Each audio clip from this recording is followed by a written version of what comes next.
Welcome in another VSiN at the track, presented by our presenting sponsor, First Bet Racing. We have got a loaded Wednesday show for you. Going to have a couple interviews. Bring in David Aragona from DRF, who is the morning line odds maker for the Breeders' Cup. Can't wait to talk to him. And Chris, the Bear Fallica, going to join us in the second half of the show from Fox Sports and Bear Bets. Always love to get his opinions on the horse racing as well, Aaron. But before we do that, we've got some breaking news here on a Wednesday morning. I think we all expected it. Sovereignty. His fever comes back yesterday afternoon. He is officially out of the Breeders' Cup Classic. What's your instant reaction here to Sovereignty scratching? Well, it is unfortunate, but I think as we covered yesterday, we knew this was going to happen. I mean, anybody that's been around horse racing for a while knows if you get a fever the week of the race, I mean, it is very, very unlikely that you're going to race and going to run on a Saturday, right? So it is what it is on that regard. I do tip the hat to the connections for making this decision. I know it's a tough decision, but to make it early in the week. So we're not on Saturday morning like, oh my gosh, Sovereignty's out. I can't believe this. I didn't see it coming, right? So very classy move, I thought, but no surprise. And you set it off air before we were getting ready to record. You said, hey, at least we know he's out. We can adjust right now. There's no drama. So all good on that end. It's just a disappointment of not getting to see him run.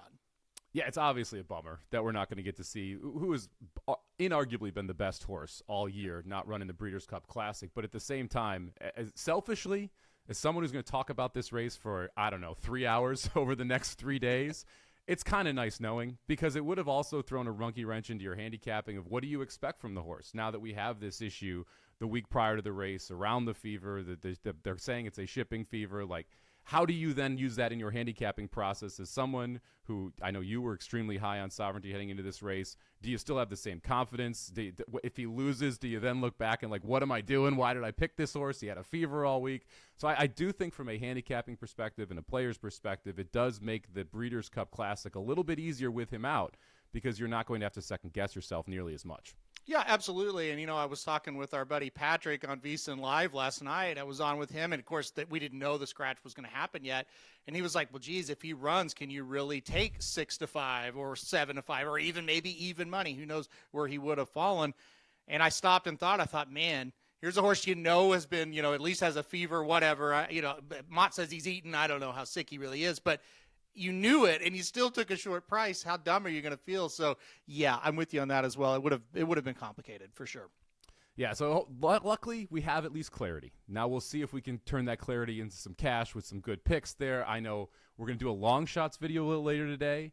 One of my long shots is now going to come from the Breeders' Cup Classic. Little spoiler there, or teaser, I should say, not spoiler. I'm not going to spoil it. So make sure you check out that video as well for more long shot picks. Now, before we bring in David Aragona from DRF, if you're planning on betting the Breeders' Cup, make sure you head over to First Bet. This is the official racing partner of VSiN, and they're thrilled to bring an exclusive offer to bet the Breeders' Cup World Championships. Use promo code VSiNBC. That's VSINBC. And you'll be entered to win an all-expenses-paid trip to Vegas when you deposit and bet $200. That includes 2-night stay at Circa, airfare, $250 food and beverage credit. You get a cabana at Stadium Swim. Plus, when you deposit and bet just $100, you'll get a 1-year VSiN Pro subscription for access to all of the exclusive content around horse racing, sports, and more. Make sure you bet the Breeders' Cup with First Bet, the official racing partner of VSiN, and make sure you use promo code VSiNBC, VSINBC, when you are signing up. Go to first.com/VSiN, that's number 1, st.com/VSiN, to sign up today. Aaron, I could not be more excited for our guest here. David Aragona going to join us from DRF. He is the morning line odds maker for the first time, and hopefully not the last, for the Breeders' Cup. They're doing great things over at DRF. It's the handicapping product I use to handicap the races, so make sure you check out what they have. Head over to drf.com/Breeders' Cup to see all of the different packages they have, including the Clocker reports as well as the players package. David, happy Wednesday. I know it's been a busy morning for you. We already have the revised morning line for the Breeders' Cup Classic. Good on you on getting that out. How are we doing today? Doing pretty good. It's a news-filled morning, obviously, with Sovereignty coming out, so a little bit of an adjustment there, but otherwise just kind of getting things set to look forward to what's going to be a really great weekend of racing, even aside from the disappointing news this morning. Now, before we jump into the races themselves, I want to talk about morning lines odd making, because it feels like there's kind of a misnomer out there that this is what you would make the horses versus generally what the goal of a morning line's odd maker is. So when you are making a morning line, what is the goal that you are trying to accomplish, and how is it a tool that players can use when they are handicapping the races? Yeah, so really all the morning line is, it's just the best prediction that you can get of what the odds are going to be when the horses break from the gate, so that the bettors have some confidence in what price that they're getting. Not the easiest thing to do, trying to predict what's going to happen, 2, 3, or sometimes 4 days out from when you set a line, but that's the goal there. It's got nothing to do with what my opinion is. If I'm the line maker for a given set of races, my handicapping or my betting is completely separate from the morning line. It's trying to gauge public opinion and get a sense of how people are going to bet their money on the races, because obviously it's a pari-mutuel game and the most popular horses go off the favorites. So it's almost trying to play psychologist a little bit, of getting ahead of where the public sentiment or public opinion is going to go on race day, and trying to give people a good sense of what odds they're going to get when the horses break from the gate. Mike mentioned that, boy, it's first time making the morning line for the Breeders' Cup. Now, you're no stranger to making morning lines for big-time races on the NYRA circuit. Obviously, they've had some big ones, obviously, year after year, Travers Day, Belmont Day. How does making the morning line, though, for the Breeders' Cup kind of compare to what you've done with NYRA and some of their big days? Yeah, I mean, so obviously you got some quick turnarounds because you want to get the information out as quickly as possible on the big days like Belmont Stakes Day and like Travers Day. The Breeders' Cup is the same thing in the sense that they want the information pretty immediately. A little different in the sense that there are so many championship races and so many top horses to track in the weeks leading up. So for me, it was a lot more preparation, 2-3 weeks out, just trying to track who's going to be in these races, adjusting things from week to week, doing a lot of research, because unlike some of the major races like the Triple Crown events or the Travers, you've got a lot of horses coming in from overseas, so just trying to get a handle on their form, how the bettors are going to assess them, and putting all the puzzle pieces together. And then, of course, finally, when Monday rolls around in Breeders' Cup week, you've got the post-position draw, and you've got to make some final late adjustments based on where horses draw. I was kind of hoping I wouldn't have to do too much of that, and I was lucky that the Breeders' Cup gave me the opportunity to do that this year, because I think in most recent years they've wanted to have those morning lines set for the draw show so they can show up on screen and the handicappers can have immediate access to them. This year they gave me the opportunity to make a late adjustment in about the half hour after the draw, and I'm glad they did, because there were certainly some surprises at the draw this year. Yeah, Aaron's going to get into a couple of those Euros that drew outside, because I know that he is a couple of them close to his heart here. But before we get into the races and specific races, I just wanted to ask you, which of these races do you think was the toughest to make the morning line for? Because there are a lot of races, full fields, European horses, as you mentioned, that it's a little harder to kind of gauge where that money's going to come in. Which one did you feel like you struggled the most with?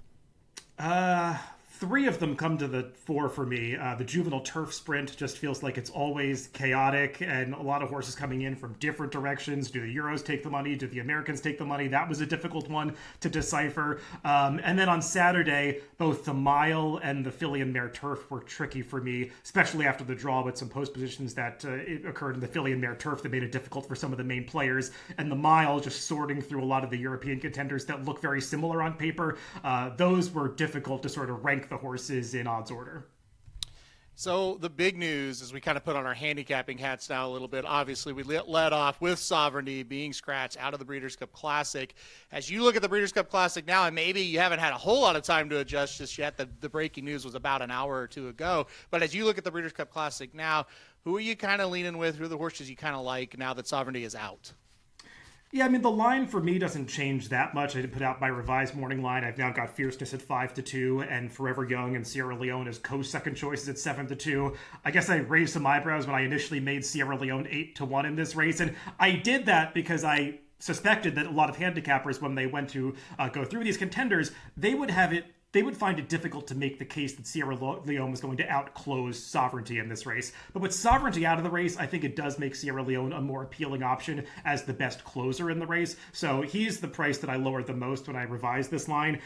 For my personal handicapping, I like Forever Young in this race. I liked him when Sovereignty was in this race. I just think he ran really well in the Breeders' Cup last year. He put forth one of the best performances on dirt anywhere in the world this year when he beat Romantic Warrior in the Saudi Cup earlier this year. And it feels like he got the perfect prep in Japan.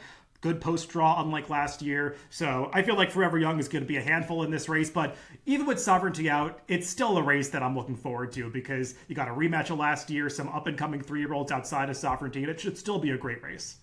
I'm fascinated to see how that race gets bet, and specifically how Forever Young gets bet, because the buzz that was leading up to last year's Breeders' Cup with all these Japanese horses, and how many are they going to win, and then obviously they get shut out, and Forever Young ends up running third in that race.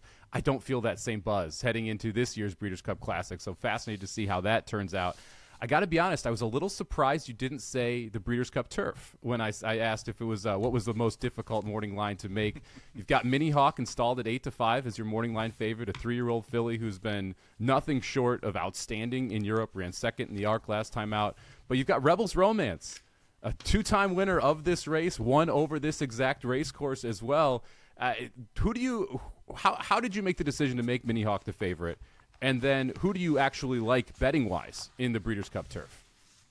For that particular race, I did lean a little bit on some of the overseas books that I saw where they have Mini Hawk as low as even money, and they had Rebels Romance as high as 3-1.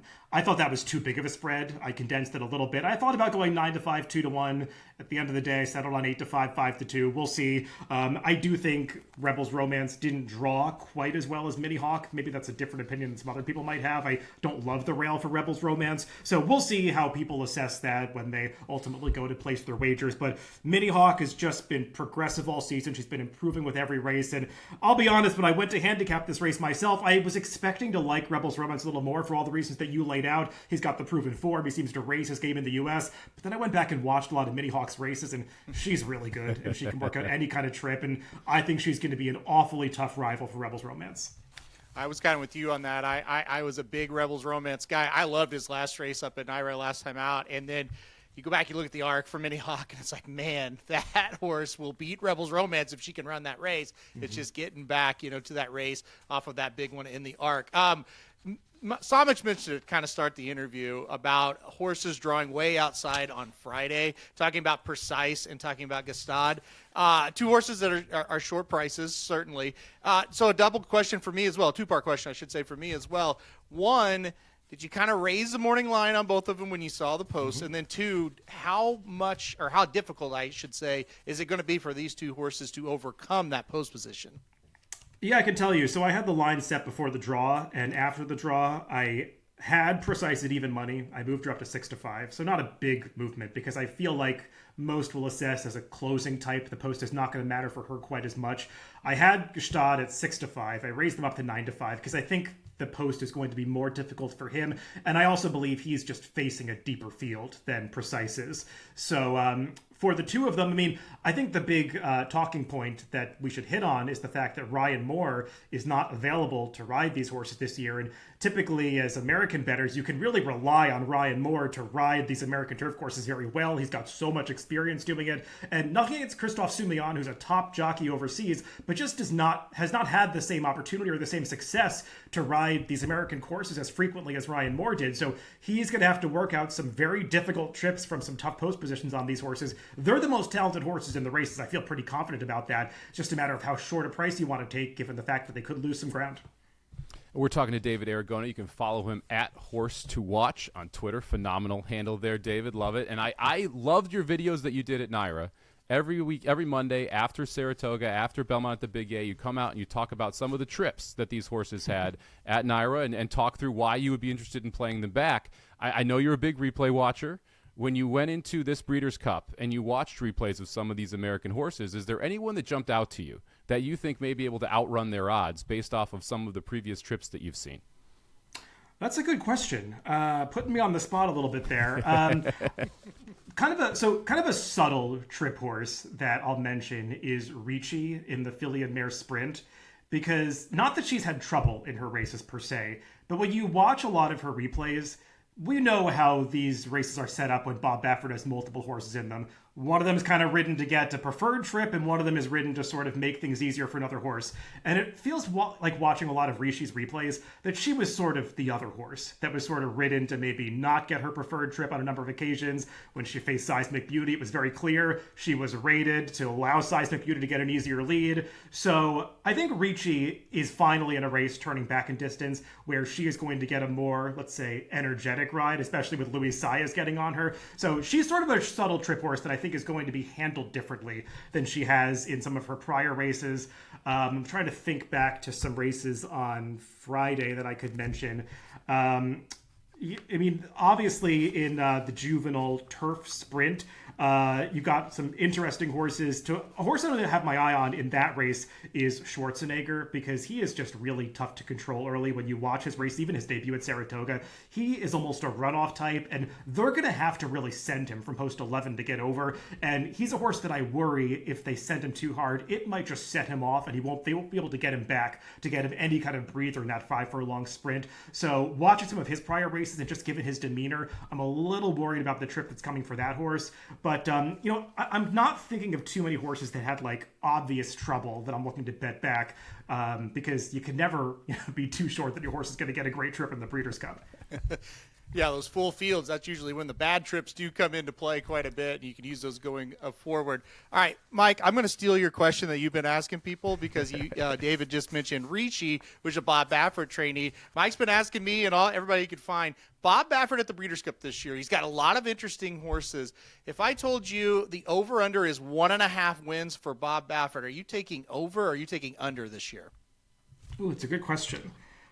He looks pretty strong in the Juvenile Fillies, so I would say that's a safe one. Not that I'm definitely picking one of his horses, but I mean, he looks good in there. Beyond that, some might say Nisos. I don't know about that. I'm going to go under.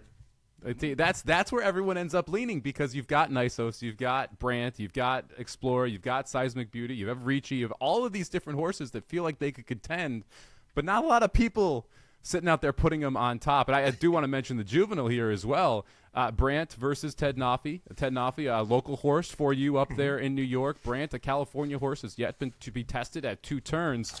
I think you did a great job on the morning line here. I was interested to see who was going to be the favorite, and it feels like it's a 2-horse race. When you handicap it, do you see that as a 2-horse race between Brandt and Ted Nafi, or do you think there is someone else who can jump up and possibly win that race? No, I don't quite see it as a 2-horse race. I think Ted Nafi is squarely the one to beat. He's proven at the distance. He does have to ship across the country, but I mean, we've seen horses do that before without issue as 2-year-olds. So Ted Nafi seems like a very solid option in that race. I'm puzzled by this move with Brandt to skip a final prep race around 2 turns, because Bob has done this with his 2-year-olds 3 times last 4 years. The horses were Gaming, Prince of Monaco, and Pinehurst, where he won the Del Mar Futurity, skipped the American Pharoah, went to the Breeders' Cup, and they all lost, to other Baffert horses in that race. So it doesn't strike me as a sign of confidence that he's doing that with Brandt. I've got some questions about him. I think the interesting horse in there was actually the other California horse, Intrepido, who won a weaker American Pharoah last time, but did beat 4 Bafferts in that race, which is not the easiest thing to do. And he strikes me as one that, if Brandt or Ted Nafi struggle a little bit, if they hook up at some point and, their stamina is exposed at the end, he's going to finish off this race. So Intrepido is the interesting price for me in there. I agree with you on that one. I thought the Brandt situation was very interesting, skipping the prep. And he reminds me a lot of Gaming from last year. Same kind of pattern as well. Brandt may be better than Gaming. That's the thing. As it turned out, Gaming really didn't turn out to be much of a horse. All right, here's one that I've been confused with. It's the Filly and Mare, it's the regular sprint, the Breeders' Cup sprint. I said Filly and Mare sprint because we do have the Filly in the race with Copian. Yeah. 2-part question again. How surprised were you that Copian is in the race, number one, the regular sprint? And number 2, who are you leaning on in this one? Do you think she's kind of the live horse with Mandela putting her in there, or are you looking elsewhere? I'm not shocked that he made the decision to run her. Why would he even start putting that out there if he wasn't really considering it?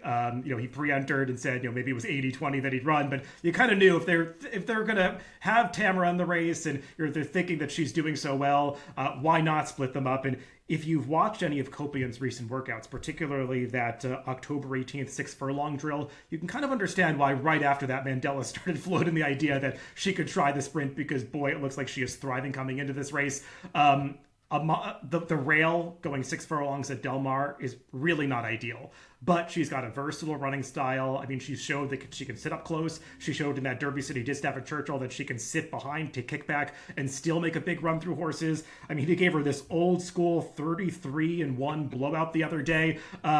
I think Copian's going to run a big race in here. We'll see if Mike Smith can work out the trip, because that's not going to be easy. But I view her as a serious rival for Ben Tornado. We're talking to David Aragona of DRF. If you're looking for an advantage, head over to drf.com/Breeders' Cup. Make sure to check out everything that they have to offer. I love the Clocker reports. I love the past performances over there, so make sure you check that out if you want to get an edge on the Breeders' Cup. Now, David, let's make the assumption that your morning lines are 100% correct, because they're going to be, right? So let's make that assumption. Sure. Who are you most excited to run to the window and bet at the current price? Oh, that's a good question. Okay, in the juvenile fillies, I said I think that Baffert is going to be tough, and Explorer, she's the horse to beat. If I could get the 15-1 on Super Corridora, who is unproven at the level of facing Stakes Company, but to me was really impressive breaking her maiden when she first tried 2 turns last time, and really has not run that much slower than any of the horses that have run in Stakes Company, and it's not like those that have run in the Grade 1s are facing true Grade 1 fields there. So I think Super Corridora is a very interesting double-digit long shot on Friday, and she's the one that I would love to lock in the price on.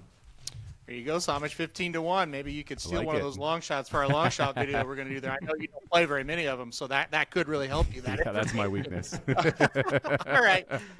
Kind of a same long lines, the same question, but a very different way of asking as far as prices go here. Forget about the prices. Who's the most likely winner of the 14 races? I don't care about the price. Who's the most likely winner? I took a shot against her because I like another horse in that race, but I'm going to go with Precise. It's not a strong juvenile fillies turf field, and if she can work out a trip, I think she's going to win. Yeah, it's interesting with both Gstaad and Precise. We're not seeing some of the other A-plus European horses come over because they made the trip over. That usually is a very telling sign. All right, before we let you go, David, I've been asking this question to everybody as well. We're fortunate that we've got a newer horse racing audience that's been joining us on the podcast over on YouTube at VSiN Live.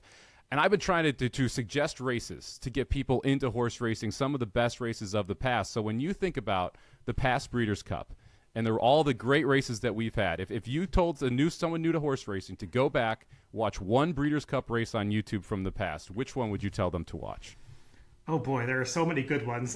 For me, just kind of coupling the excitement of seeing 2 top horses face off against each other with like the best race call that I've ever heard, it would be the 1987 Breeders' Cup Classic with the 2 Derby winners, Ali Sheba and Ferdinand, and Tom Durkin just like captures the moment perfectly. That's a race. I was only 1 year old when it happened, but so I didn't get to see it in person. But that's a race that, going back to watch the replay many times as a kid growing up as a fan of racing, and even recently, it still just like sends chills up your spine. So that's one I would recommend. It's great because we have YouTube now. So you can actually go back and watch the 87 Breeders' Cup Classic, and that's one no one has mentioned yet. So good on you, David, there, bringing it back a little bit.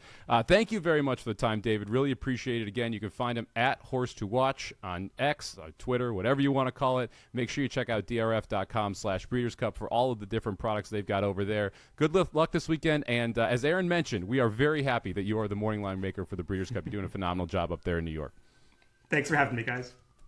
All right, we'll be right back after an ad. We're going to bring in Chris Fallica from Fox Sports and Bear Bets, and we'll have him talk everything Breeders' Cup with us as well. Breeders' Cup weekend is here. 14 championship races, and you don't want to go in guessing. We've got the full expert pick sheet for just $9.99. That's every race, both days, straight from the top 3 handicappers, including myself, Dave Tully, and Mr. Ed. If you're a VSiN Pro subscriber, you get the picks free. We're laying out top selections and confidence scores for all 14 of the races. Perfect for anyone to try and add a data point to their handicapping, or a beginner just looking to gain an edge. Instant download, zero fluff, huge value. Pre-order now at vsin.com/breeders. That's VSIN.com/breeders for just $9.99. Or if you'd like to be a VSiN subscriber, you can subscribe for your first month for just $9.99 at vsin.com/subscribe, and that will get you access to the expert pick sheet for the Breeders' Cup as well. Welcome back in here, VSiN at the track. We've lost Aaron, but we've picked up Chris the Bear Fallica. You can just find his work over at Fox Sports. You can find the Bear Bets podcast, which just finished recording their Breeders' Cup preview. So once you're done listening to this one, head over to Bear Bets podcast. Make sure you check that out. Chris, it's like Christmas week for us horse players here. It's a great 2 cards on Friday and Saturday. It is. I love these 2 days. They're my favorite 2 betting days of the year, even more so than Derby Friday and Saturday, even more so than Belmont Friday and Saturday at Saratoga. It's always been a test of my handicapping resolve because I'm always on the road during the middle of college football season, and because of that, I haven't really felt the urge to enter BCBC because I'm pulled in a million different directions. But it always brings back a good memory to 2006 for me when ABC ESPN still had the Breeders' Cup, and Chris Fowler hosted one year. Reese Davis came in to host game day in 2006. We were at A&M. I think they were playing Oklahoma that year. They did we had to pick the Breeders' Cup Classic at the end of the show. And Kirk, of course, asked me, well, who are you picking?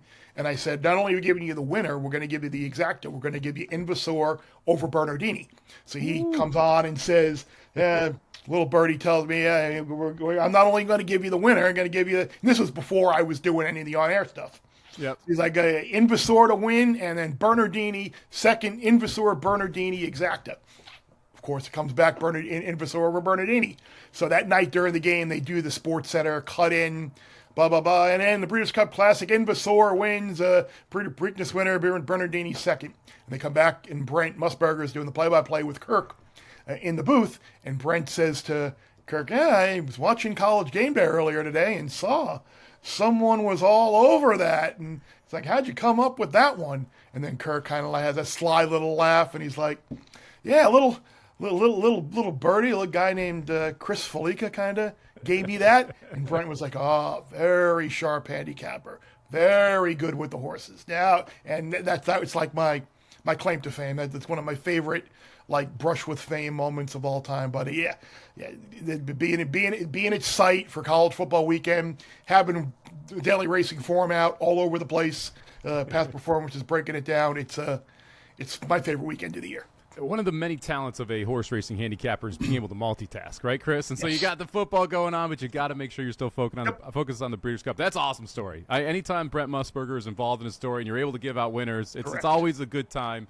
And I'm sure you became the guy on set then after that, right? Anytime there's a race, all right, we got to ask Chris, who are we betting on this weekend, Chris? And that's the thing. People would, anytime on the game day bus where it was around this time of year, you'd see the 5 TVs. I always was sitting front left, and the lower left screen was always either on Breeders' Cup, or if it was a big Breeders' Cup prep weekend during the fall, or if I was in an NHC qualifier, TVG was on there. So lower left was always the racing. And then it's funny, after like 2006, like year after year, all of a sudden Kirk and producers on the show and other people, they kind of became more interested in betting this horse racing thing. So we set a good trend within the game day show. I love it. Look at you, expanding the sport inside the game day bus there. I love to see it. And this weekend, all about expanding the sport as well as we get all of our international horses and expanding our wallets too, hopefully. Well, let's hope so. That's one of the key points. Like I said, I'm going to win BCBC this year. I'm calling a shot. I'm going to do it live on air. I'll be live on VSiN as that contest ends. So I will have to be trying to multitask, doing a live show while playing BCBC there. Good luck. Yeah, that's going to be it's going to be a mess, man. It's going to be a mess, but we're going to be prepared. That's the key. You just got to go in prepared. We'll kick it off with the Classic here. Obviously, big news the last couple days. Sovereignty going to scratch. The right thing to do by the horse. Bill Mott, one of the best horsemen out there, makes the right decision here. What's your original take here from just a betting perspective? How does this change how you approach this race? And did you have Sovereignty on top, and are you pivoting now? Oh, I did. I absolutely had Sovereignty on top. And now I think I'm going to go Fierceness on top. I hate landing on the new Morning Line favorite, but he ran his eyeballs out here last year. Ran too good to lose with the pace that he set and the pressure he was under, and just got nipped by Sierra Leone. Inside draw, just kind of like he had in the Pac Classic. Dusted journalism in that race. It feels like a similar type of a setup. You got Mindframe in there. You got the Baffert piece in there, kind of to go to the. Chad entered a rabbit to potentially set it up for Sierra Leone. I think Fierceness gets the trip. I think he's the best horse in the race, and I hate being a chalk-eating weasel, but I think he is the most likely winner, unfortunately. And I shouldn't say unfortunately. It makes it sound like I'm rooting against him, but I like Fierceness. I am against Forever Young. I think he's a cut below some of the better horses here. I think we saw that in last year's Classic.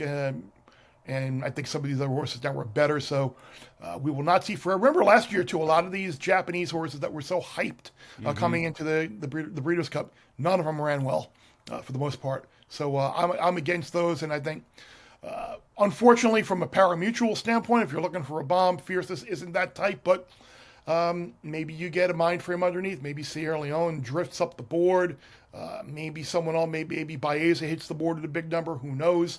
But Fierceness is my favorite here. Yeah, it's interesting. We talked to David Aragona about the morning line for that, and the biggest adjustment that he made was on Sierra Leone with removing Sovereignty, the other main closer, out, and he talked about Forever Young, and I mentioned, like, I don't feel the buzz around Forever Young this year like I did last year. Last year you could tell there was going to be pari-mutuel coming in on him, and you were going to see him bet down. This year it feels like no one is talking about Forever Young, which, you know, when we're betting football, that's a good thing, Chris. Betting horse racing, not necessarily a good thing. Can I make a case for Antiquarian? Of course. It feels like this race is absolutely wide open now. And when you look at Antiquarian, who's gotten better and better, probably should have won 3 back, 2 back, really should have won, then beats Sierra Leone, and what was a little bit of a mess of a Jockey Club Gold Club there, where you had all of the issues at the start and mind frame going down. But this is a 4-year-old who's getting better and better, and without Sovereignty in here, everyone has a little bit of warts, right? You can make a case. You can poke holes in everybody. So why not take a shot at a price? And Antiquarian feels like one of those horses that can sit mid-pack, maybe get first run on the closers, and hold them off late. Yeah, he could. And I think one of the biggest arguments that I would make against Antiquarian is that he was 13-1 in that last race. Yep. And then you had Mindframe kind of throw the jock and stump whatever, and kind of got away with a weird type of race, and the field wasn't as good. So, but again, I am never going to talk someone who was on a 15-1 shot off of a price horse. Like you said, there were Baeza going against Elders the first time. Journalism did nothing against Fierceness. Maybe who knows? A lot of different options here. The race, for a lot of people, does feel a little more wide open, a little bit more fair of a betting race than it was with Sovereignty out of the race. So I think if Sovereignty were in the race, I do think that he would have been pretty much a cinch. But it is unfortunate Sovereignty's out from the racing fan in me wanting to see greatness, because it feels like Sovereignty's, it's a little bit of an unfulfilled type career now. You would assume, hopefully I'm wrong, that they're going to retire him. Maybe you bring him back in the Pegasus. Maybe you bring him back in the Dubai World Cup just because of the connections. But you win the Derby, you skip the Preakness, you come back in the Belmont, you would have won the Triple Crown, and you win the Travers. It just kind of feels like there's something missing, kind of a what could have been type career. Yeah, it really is kind of a bummer. And they talked about running him at 4 when we were in the Triple Crown Trail, but as we've gotten toward the end of the year, that is very much softened. And you kind of felt when Mott was talking, like, I don't think we're going to see Sovereignty at 4. Hopefully we do. We need more superstars. I love greatness in sports. I would love to have Sovereignty there, who I think really most likely wins this race. How do you run? And then you're betting exactas with prices underneath versus trying to find someone on top to win. One of the more interesting races to me on that Saturday card is the Turf. We have Rebels Romance, who has won this race twice, yet is not the favorite. Mini Hawk is 6-5 on the morning line. David Aragona mentioned that one of the reasons Mini Hawk is that price is because overseas she's as short as even money or 4-5 in some spots. And you have Rebels Romance all the way up at 3-1. What did you do in the Turf here? Who do you think it's as simple as those two, or are you looking elsewhere? I think it is as simple as those two. The fact that Mini Hawk goes here tells me that Brian and those connections are super, super confident. And look, she's run well against the boys. Should have won the Arc last time out. How can you not love a horse like Rebels Romance, though? Mm-hmm. Start number 30, won 20 times. Back doesn't look to have dropped off in form at all. I think it is one of these two, but if you are looking for someone to potentially maybe split them or in a try or play an exacta, or you want to maybe play an exacta on top, I'd take a look at the 3-horse Amelope, who was 2-1 in the St. Leger last time out off of a bit of a layoff. Couldn't get to the winner at 2-1 that day, but this horse has been well respected every single start out. Won at Ascot earlier this summer, 5-2. This is a horse that I think with the close to the pace type running style, I think Amelope, someone 10-1 morning line, could be someone you use with Rebels Romance, with Minnie Hawk. But I do think one of those two favorites is the most likely winner. But I will have Amalok underneath as a price to try and turn the 5-2 whatever into something a little bit longer.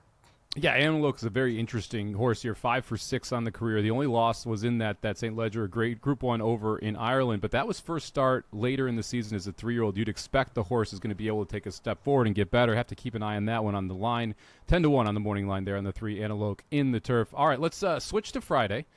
We'll talk about the juvenile turf here, and a big storyline on Friday. Friday's post draw was really where the favorites drew, and in this case, Gstaad, who is going to be installed as a very heavy favorite no matter where he draws the 14 post all the way on the outside, and a horse that's either won or finished second every single race, has the best time form numbers coming in a year from Europe, but it's tough to back a horse at 9-5 in the 14 post.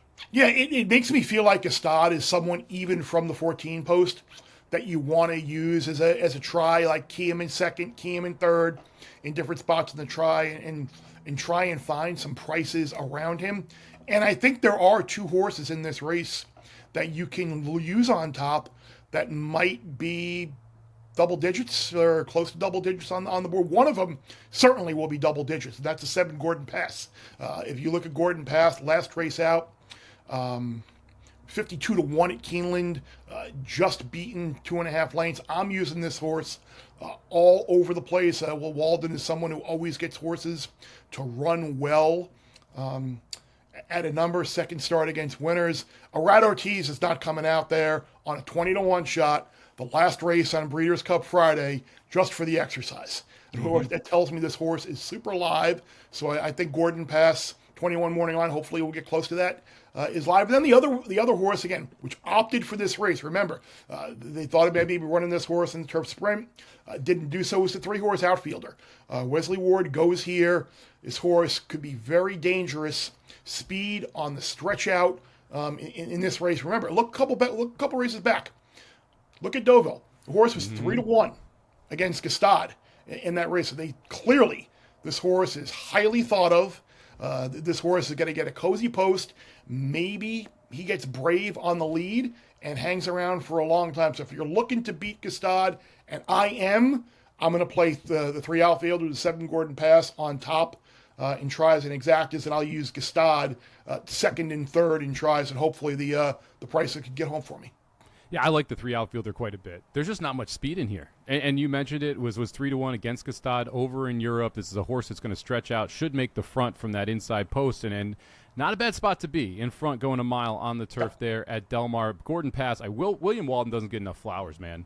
He's a trainer that can get a horse home at any price, and specifically you look at that race at Keeneland in the Bourbon, going from $32,000 maiden special weight Indiana Grand where we showed speed, and then jumping into the Bourbon where it missed the break and had to weave through horses and was forced wide. You'd expect you're going to see that horse improve. One more I want to ask you about, Ardisia, the 10 horse in this spot. Another horse that's been turf sprinting over in Europe, was generally either forward or mid-pack when doing so, but 11 races, the most veteran horse of anybody who is going to take to the turf course here, and has been consistently improving. 15-1 on the morning line. Did you have any interest in Ardisia as well? I like your thought process. I'm looking at the PPs now.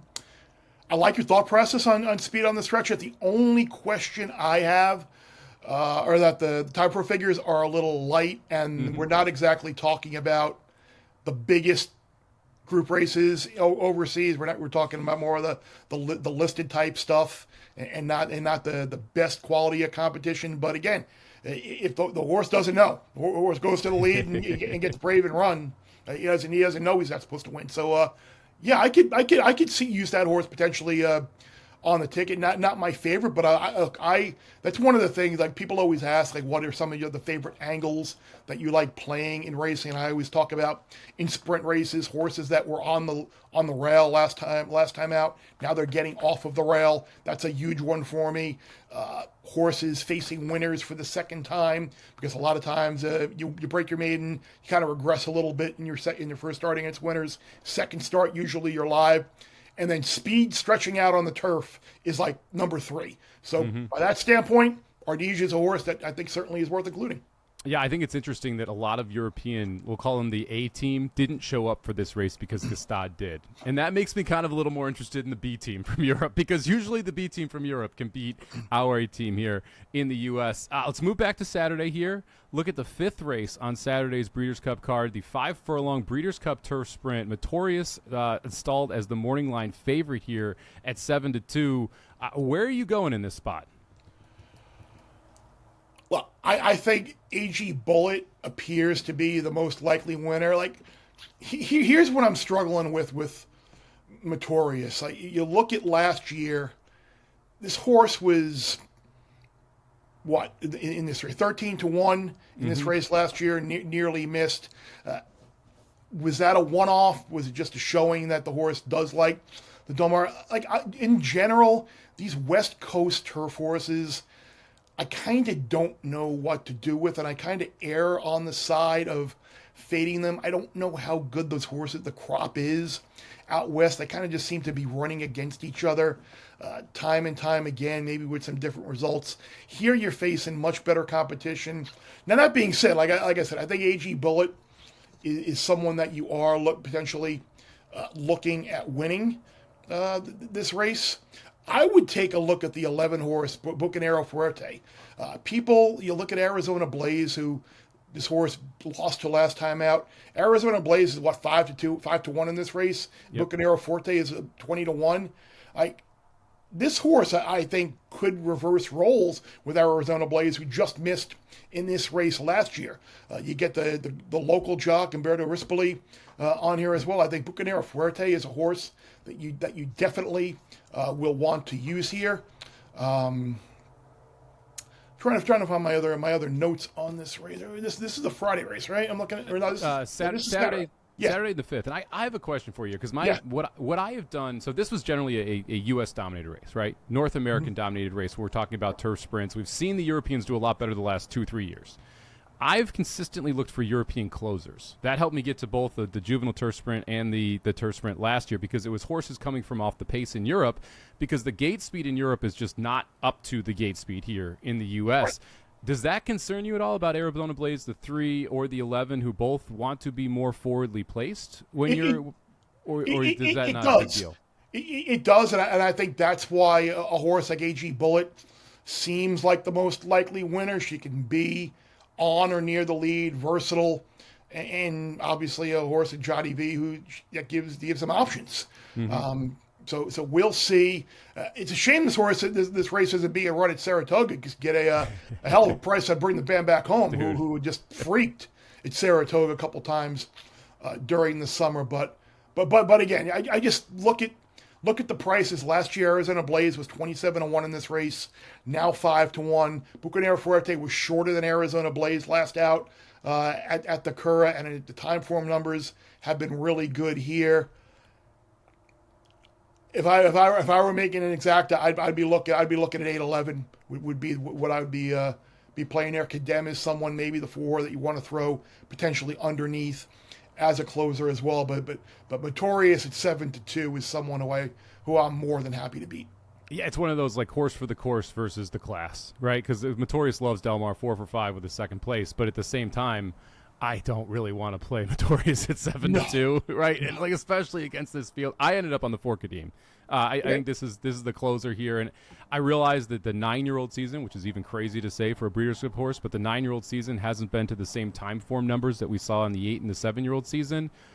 But they're close, and if we can just get a little bit more than what we got in the Woodford, I think Kadim gets the right trip here. As someone, I like someone from off the pace just because of all the speed that is built on here in the turf sprint. That's going to be a very, very fun race. Another one I know you are looking forward to here, the Breeders' Cup Dirt Mile, which I find as a very difficult handicap, I think is the right way to put it here, because I do, and that's why I want to talk to you about it. I know you love Nisos. I don't know what to do with Nisos. I don't know if I should trust Nisos and Bob Baffert in this spot or not. If Nisos is good, Nisos wins by what, 10? If Nisos is not Nisos, I think this horse might finish off the board, and that to me is the tough part about handicapping this race. Well, that's the thing. He's either first or off. But I don't see anything in his races since he's come back from the long layoff. I don't see anything in his workout lines to indicate that he isn't going to be in top form here. I mean, he freaked in the San Diego. The only way I think he loses is if Full Serrano freaks like he did last year in this race and wins it a number. So I think Nisos gets the perfect trip. I think he's the best horse here. Baffert has loved this horse for the longest time. I would be very surprised if I can get anything close to 8-5. I will be ecstatic. I'm expecting 4-5 probably though when they go to post on Saturday. Just backing up the Brinks truck at 8-5, huh? Yeah. Oh yeah. Two fists, black chips. Yeah, there we go. The thing with that'll be an interesting thing because you mentioned the BCBC and earlier when we were talking. Like at this point in the day, you're looking at one race left in the contest. After this, like depending on where you are in the contest, like there could be a lot of people maybe pushing all in on Nisos, maybe trying to double their money. Yes. It's going to be very interesting to see how that plays out in the Breeders' Cup Betting Challenge because we do have the Classic earlier. You've got these 3 races after it, which is going to mean that you're going to get a lot of money bet on those 3 races through the contest where people are trying to go from 20,000 to 150, 200,000 in their voucher. My one concern about Nisos was the fact that, Nisos is the fact that we didn't run in the Pacific Classic, that we skipped the Pacific Classic. We decided not to go to the Breeders' Cup Classic where Nevada Beach is there. But I don't think Nevada Beach has a legitimate chance to win. Obviously could win. But I thought that this was Baffert's classic horse, and I think that's what I'm getting hung up on. Okay. So maybe he realized that the classic distance might be a little too far, and this is an opportunity to recoup a lost year and get a Breeders' Cup win. Yeah, and not a bad paycheck. I've been asking everybody, over under 1.5 Baffert wins. Which way are you going? Ooh. you got night. So if Nisos wins, right, then you need either Seismic Beauty or Seismic Brands. Beauty will win. So I'm going to go two.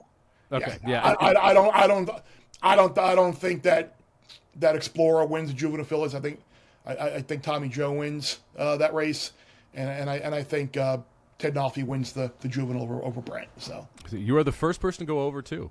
Everyone else, or over 1.5. Everyone else taking the under on the 1.5. So I like being the contrarian. Perfect. The Bob Baffert enthusiast here for us. Clearly, that's me. Like seriously, doesn't Seismic Beauty just air? Like no one's running with her in that race, right? I think she's going to be awfully tough. Like I kind of want to try and get around her in some way, but the deeper that you jump into it, I'm not sure where or what horse you do that with. For some reason, I got a feeling Darth Vader runs huge. That's the horse that if Seismic Beauty in any way isn't able to go on with it, Darth Vader, because the wins that she has, she just kind of hangs out, and the people in front of her get tired, and no one really can close. And that kind of feels like what we're going to see from this field if Seismic Beauty comes back. But I do think Seismic Beauty going to be awfully tough in that spot. Let's close it out here with the Breeders' Cup Filly and Mare Turf, the final race on Breeders' Cup Saturday, mile and 3/8 over the turf course. And I am ecstatic we talked about this before you jumped on here because we are both all in on the same horse here. I'll let you take it away. Yeah, it's like almost like the post draw, the pill drawer, like wanted to really put all of us handicappers up against it by drawing so many quality horses all the way out in the parking lot. And She's Feel Pretty draws all the way out there again. And we were talking before we started, like, why is Gazzara 7-2 in this race? I don't see that at all. I think Diamond Rain, I like that. Euro better. And Cinderella's Dream, who just had a horror trip last year. If this horse is close to what she is on the morning line, like this is a major bet for me and this Charlie Appleby runner. But She Feels Pretty and the 14 see the fire, just the 3-turn race, short turn there, like that seems like a death knell. They're going to have to be much the best. But Cinderella's Dream, like this could be the okay, let's make amends for the horror trip that we had last year.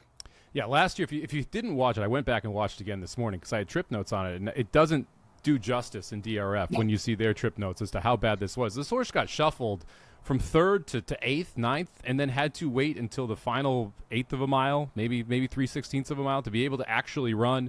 comes up, hits second. If she got going at any point earlier than that, she's going to be able to run down Moira. And when you compare their two trips, it is night and day. I actually like drawing outside a little bit here because I don't think Cinderella's Dream is going to get lost on the inside like she did last time out. Her time form numbers are 10-15% better than they were last year, and yet she's a better price than what she was last year. I can't even figure out why 9-2 is on there. This is going to – if she wins – and Mike's got some money left in BCBC. Keep taking a look at the top of the leaderboard because I think we'll be live here. You mentioned the 6 as well, Diamond Rain. This is another one that I've got in my top 3. Lost to She Feels Pretty in the first time here in North America. Appleby decides to bring this one over to California after running in Canada. It feels like the difference in the post position. By the way, they were 10 ahead of everybody else in that race, so they blew everybody out of the water. Feels like the post position flip here with the Diamond Rain in the 6 and She Feels Pretty all the way out there in the 13 is the difference, right? It does to me. And look, She Feels Pretty. When I had the pre-entries out and was going through the race, I'm like, this is a horse I'm looking to back with a lot of gumption. And now after the draw, you kind of take a little bit of a step back. Speaking of step backs, back on the distaff really quickly because we talked about Size with Beauty. Like, I don't have a good like Nitrogen is a total play against for me in this race. I think she's up against it. You look, she won that off the turf 3-horse Wonder again at Saratoga. You beat 5 horses in an out of form good cheer in the Alabama, and then at Keeneland, second to an 18-1 shot in a 5-horse field. Like, I'm not feeling. If Seismic Beauty doesn't win, I don't think it's going to be Nitrogen that wins that race. I don't like Nitrogen either. I want to ask you a question because I've been going back and forth on the 2 here. Sarah Walk Rim. And Yep. IRAD jumps aboard. First time here in the U.S. This is an Argentinian horse who's run 5 races over there, won a grade 1 last time out. What do you do with this horse? Because I kind of like the 3, Claquette, and IRAD jumped off the 3 to jump on the 2, and it's not like Nacho Correas is a bad trainer here. He doesn't take shots for just to take shots. What do you make of the 2 horse here in the distance? He's had a couple of horses in the Breeders' Cup that have run huge at prices. I like Sarah Ekrim. I think you have to look. We don't know what she's been facing in Argentina. All we know is that she's pretty damn good. She's won nearly every time out. So I would take the double-digit odds, and I would use her in this race. It's interesting. Clico, too, hadn't necessarily been facing the best of company, but if you look at her buyers, like it's only like a point off of what Nitrogen ran in the Alabama. So she does have all the right in the world to improve as well. So I could see myself firing a little 8 with 2-3 and then back it up with a little 2-3 over 8 if indeed Seismic Beauty does back it up. Yeah, I think we're on we see that race pretty similarly in terms of the price horses to be using. It's Celia. I know my co-host Aaron Halterman loves the 4-horse here. What do you make of Celia, who stretched out well and then decided to sprint for like a year and now stretched out, ran 3rd? Any interest underneath? No, I don't. I think she's past her prime. I think she's a little over the top here. Again, she's someone that I have bet in the past, but yeah, I can't quite get there with her. I think her figures are a little light here, and I don't know. She really couldn't get to Nitrogen at Keeneland last time, despite kind of being a little bit closer. Yeah, I'm not feeling Silla. All right, two final questions for you. First one, you can be someone you already mentioned. Who are you most excited to bet this weekend? Who am I most excited to bet this weekend? Ooh, that's a good question. I think Gordon Pass. Okay. Just because I think 20-1. Yeah, I think it's an opportunity for horse players to get a price and a very vulnerable favorite from a terrible post position. I think it's a money. So many times we see the favorites, they draw well and form holds. When the best horses get good posts and they don't have any excuses, they win more often than not. You've got what we think is the best horse with a terrible post who's going to need a lot of help to win. And I'm not sure the odds board is going to reflect the price correction throughout the field. So I am very excited to bet. Maybe I should say this race. I'm excited to bet Gordon Pass. I'm excited to use a little outfielder as well. But I think that's the race I am most excited to bet this week. That's the Breeders' Cup Juvenile Turf, race number 10 on Friday. Chris excited about the 3 outfielder and the 7 Gordon's Pass. All right, to wrap it up here, Chris, been asking this for everybody. We're fortunate. We have a new audience in horse racing here because we're doing this on VSiN. And this is, we've been doing the Breeders' Cup for a while. There have been a lot of phenomenal races, and we luckily have YouTube now.